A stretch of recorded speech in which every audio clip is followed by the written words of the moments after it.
Assalamualaikum warahmatullahi wabarakatuh. Selamat siang, hari ini kita siang menjelang sore, ketemu lagi dengan saya Dr. Gigi Leda Marlina dari Klinik Kimia Farma Sukaraja dan Aneresa Group. Hari ini saya mau jelaskan terus tentang kesehatan gigi dan mulut yang berhubungan dengan profesi saya sebagai dokter gigi. Buat teman-teman yang ingin menyimak semua, silakan bisa nanti konsultasi ke saya. Nomornya akan saya berikan setelah acara ini, ya, setelah penjelasan ini. Materi yang saya sampaikan saat ini tentang kawat gigi atau behel. Banyak teman-teman atau siapapun masyarakat di sana yang menanyakan, "Dok, behel itu sakit nggak? Dok, bagaimana kalau behel dipasang itu berapa lama? Dok," misalnya kan ada pertanyaan yang, "Gigi saya nih seperti kayak gini, bisa nggak dibehel?" Gitu kan. "Berapa Dok harganya?" Nah, buat teman-teman sebelum sekalian melakukan behel atau kawat gigi yang dikatakan dari segi kedokteran itu adalah ortodonti, jadi yuk saya mau kasih tahu dulu seperti apa sih kawat gigi atau behel itu. Oke, next. Hati-hati buat teman-teman yang melakukan pemasangan kawat gigi di luar sana selain di dokter gigi, karena apa? Banyak kasus-kasus yang datang ke dokter gigi dalam kondisi yang sangat parah. Ada yang gusinya berdarah, terus posisinya bukannya membaik, malah goyang-goyang, terus renggangnya atau posisi giginya agak jumpel, bukan jumpel, agak miring gitu kan. Kasihan sekali. Kasihan sekali dengan orang-orang yang memberikan terapi atau memberikan pemasangan kawat gigi yang akhirnya membuat si pasien itu makin menderita. Nah, jadi buat siapapun di luar sana yang ingin memakai behel atau kawat gigi, tolong usahakan konsultasikan dulu ke dokter gigi. Karena dokter gigi lebih tahu seperti apa prosedurnya. Kami di Fakultas Kedokteran Gigi itu diajarkan bagaimana cara pemasangan kawat gigi dan bagaimana rencana perawatannya. Dan sebelum ada tindakan pemakaian behel atau kawat gigi tersebut, itu nanti ada rencana perawatannya seperti apa harus dicabut, dan harus pakai ronsen foto. Nah, jangan sampai salah setelah teman-teman mendengarkan ini, jangan sampai salah lari ke tempat yang lebih murah tanpa ilmunya yang akhirnya membuat teman-teman semua jadi masalah yang kedua kalinya. Baik, sekarang saya gambarkan, saya kasih tahu apa sih behel itu, apa sih kawat gigi itu, seperti bagaimana treatment atau memasang kawat gigi itu. Oke, next. Kawat gigi itu biasanya digunakan jika teman-teman punya masalah dari giginya crowding, bertumpuk, crowding itu bertumpuk ya. Terus ada yang renggang-renggang gitu kan. Atau mungkin kalau dibilang tongos ya, tongos itu apa ya namanya? Gigi maju ke depan kayak bemo itu juga sebenarnya bisa diperbaiki dengan ortodonti atau behel atau juga kawat gigi. Nah, ada macam-macam kawat gigi, bahan dan cara pemakaiannya, ada yang di depan dengan plat warna tembaga gitu ya, atau di belakang yang warna putih. Tergantung teman-teman inginnya apa, tapi pada umumnya dipasang di depan di daerah permukaan labial atau permukaan bagian gigi. Nah, tujuannya untuk menyelaraskan gigi tersebut supaya kontaknya bagus. Gigitan makanannya juga enak. Dan kalau gigi kita bagus, itu akan tampak kita segar, senyumnya indah, ya. Sehingga badan kita juga lebih nyaman kalau indikasinya tepat dan cara pemakaiannya oleh orang yang sudah ahlinya, artinya ya dokter gigi tersebut gitu loh. Nah, kapan sih pemasangan kawat gigi itu bisa dilakukan? Nah, biasanya saya lebih kecenderungan kalau masang kawat gigi itu di usia 13 tahun ke atas. Karena apa? Karena untuk yang di ini ya, untuk yang permanen ya, artinya yang bukan lepasan. Nah, di atas 13 tahun itu harus dilihat dari ronsen foto. Ronsen fotonya apakah akarnya sudah tumbuh sempurna dan dilihat dari gigi molar keduanya itu sudah tumbuh atau belum. Karena itu pengaruh sekali untuk nanti pemasangan bukal cup atau yang biasa di tempat penyimpanan ujung dari kawat gigi tersebut. Itu perlu dipahami, itu perlu dilakukan. Yang penting ronsen fotonya di atas 13 tahun itu sudah oke. Nah, kalau misalnya 13 tahun dengan behel yang behel orto yang ditanam itu ya, yang permanen itu. Nah, kalau misalnya di bawah 13 tahun dengan menggunakan seperti kayak gitu, kemungkinan relapse itu lebih besar. Nah, jadi teman-teman dilihat dulu indikasinya, dari crowding-nya, dari bertumpuknya seperti apa, posisi rahang juga berpengaruh. Ya, posisi rahang berpengaruh, terus bentuk giginya juga berpengaruh. Next, kondisi apa yang harus dilakukan perawatan gigi untuk behel ini atau kawat gigi ini? Nah, biasanya untuk faktor-faktor gigi yang jaraknya ada spacing ya, renggang-renggang, tapi ini juga harus hati-hati. Butuh waktu yang lama untuk penarikan ini. Karena apa? Kalau misalnya cepat, dia akan relapse lagi. Atau gigi yang berdesakan. Nah, untuk gigi yang berdesakan ini harus juga dilihat dari ukuran ruang giginya cukup atau enggak untuk untuk dicabut. Karena gini, kalau misalnya gigi yang berdesakan ini otomatis dia ada ruangan yang sempit sehingga gigi yang bertumpuk itu enggak masuk pada posisinya, di luar dari posisinya, di luar dari lengkung sirkulasi gigi tersebut, ya kan? Nah, bagaimana dia akan masuk ke ruangan lingkaran dari posisi yang normal, itu harus adanya ruangan di lengkungan tersebut. Nah, kalau misalnya tidak ada ruangan, otomatis harus dilakukan pencabutan. Tapi sebelum dilakukan pencabutan, diukur dulu berapa ruangan yang dibutuhkan untuk memastikan gigi itu masuk ke dalam sirkulasi, dalam lengkung gigi yang akan disediakan. Nah, itu adalah salah satu indikasi untuk pemasangan ortodontik. Makanya kalau perawatan orto itu sebenarnya dibilang susah-susah gampang, tapi lebih banyak susah. Karena banyak kasus, banyak teori yang harus diaplikasikan di sana, pengukuran, terus dari profil, dari lengkung wajahnya, itu harus dilihat juga. Gigi yang maju ke depan biasanya kan ada ya, kalau dibilang mulut bemo lah gitu kan, atau orang awam suka bilang tonggos, gigi tonggos itu juga perlu dilakukan perawatan orto.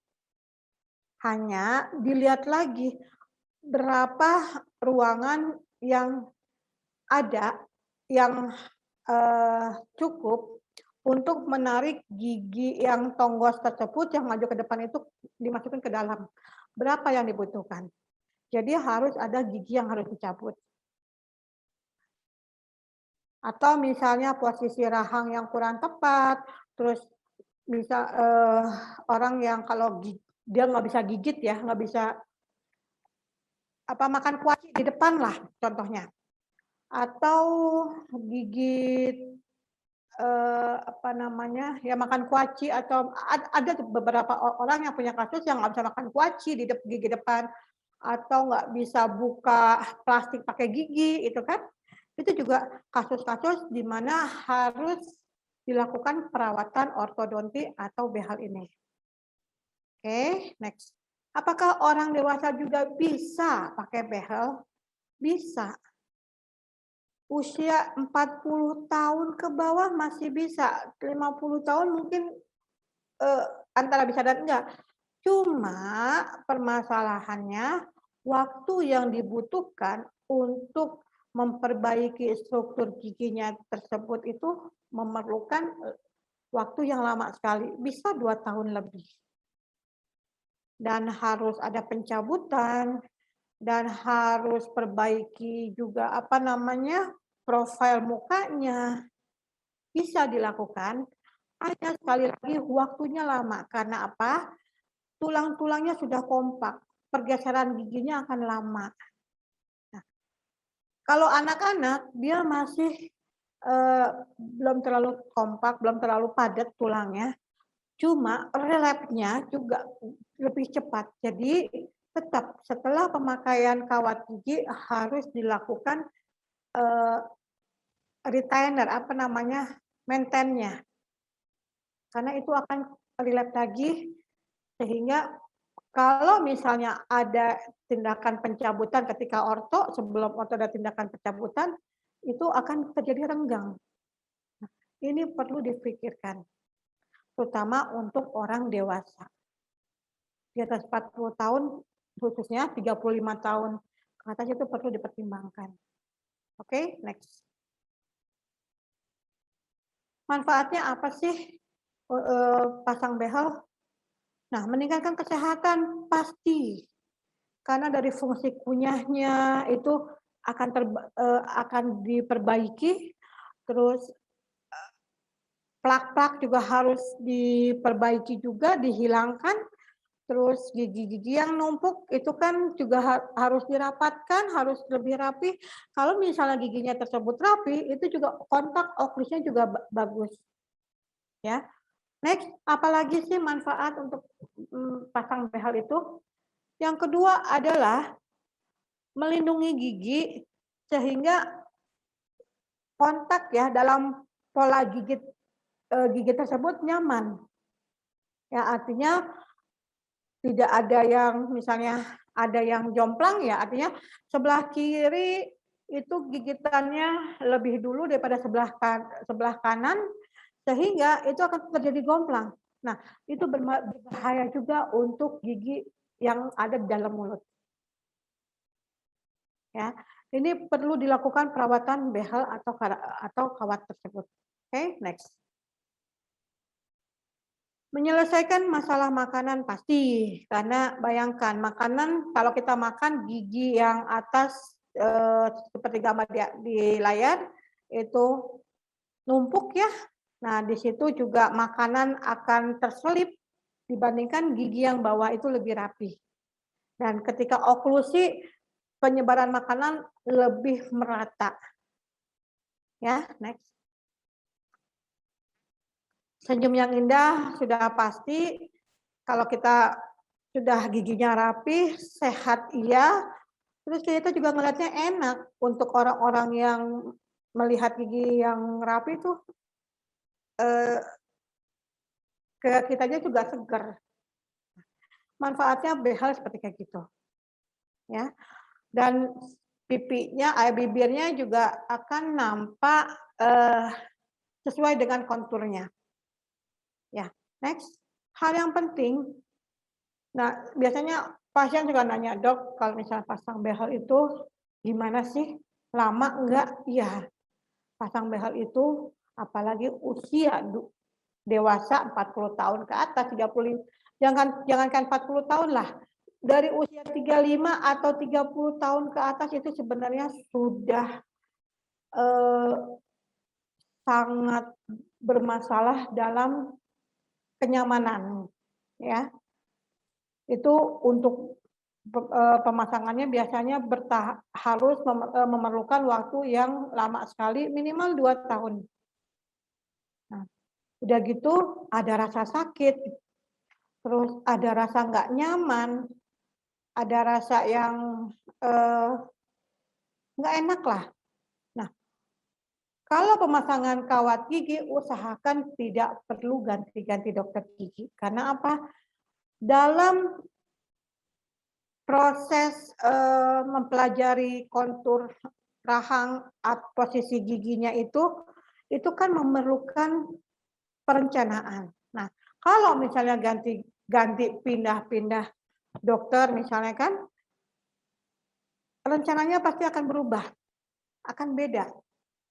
Makanya kalau misalnya ada pasien yang ingin pindah ke dokter lain, ada pasien saya yang pindah ke luar kota, itu harus membawa surat rekomendasi.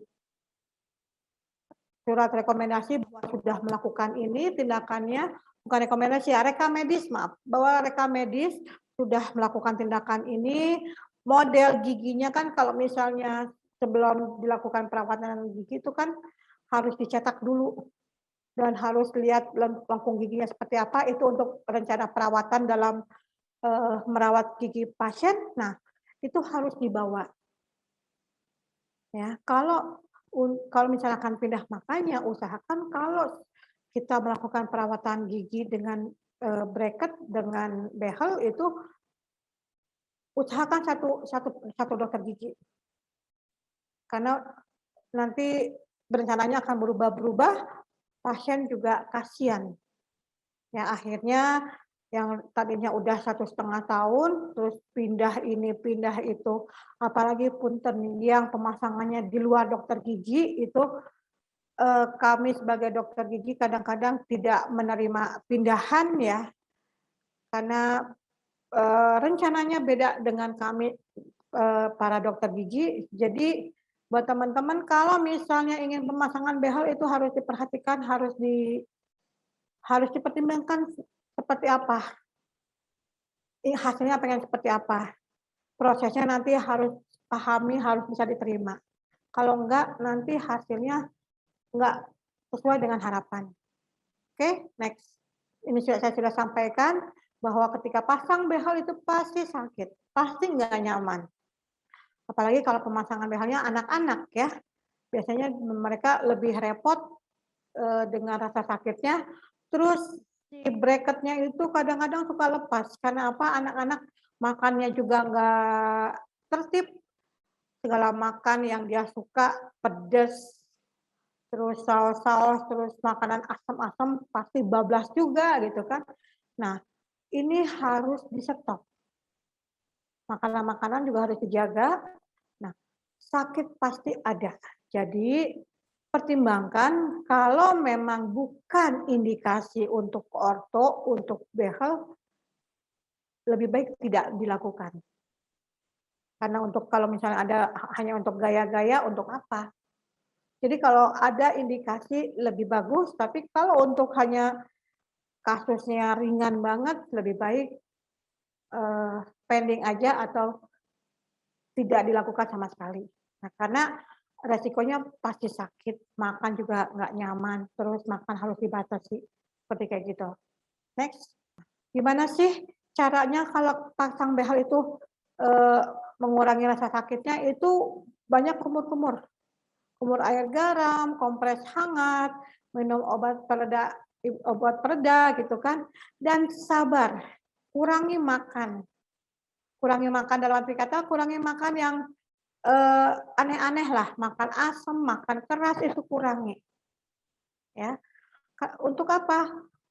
Agar si giginya itu tidak makin terbebani karena di kawat di behel itu kan sakit ditarik ya. Ditarik dan pastinya nggak enak gitu. Nah, ketika pemakaian behel ini usahakan makanan-makanan yang aneh-aneh itu ditahan, ya. Minum air dingin, kumur-kumur garam, kompres hangat dari luar, ya, minum obat. Oke, next. Buat teman-teman yang ingin lebih lanjut lagi, pengen ngobrol, pengen sharing, silakan bisa nanti hubungi ke nomor telepon di 0815 6373 7202 ya, atau bisa follow Instagram kami konsultasi gigi konsultasi Anleresa, di sana banyak materi, ada materi yang kami sampaikan, serta Facebook Lada Marlina konsultasi gigi dan umum. Materi semua tentang pengobatan holistik dari gigi dan terapi bisa teman-teman silakan simak di YouTube Anleresa Group. Sehingga teman-teman bisa selalu lebih sehat, lebih sukses, lebih bahagia dan berkelimpahan. Ya. Terima kasih sudah mendengarkan materi dari saya. Insya Allah minggu depan ada materi yang bisa makin bermanfaat buat teman-teman. Saya Dr. Gigi Leda Marlina pamit, sampai ketemu di video berikutnya. Assalamualaikum warahmatullahi wabarakatuh.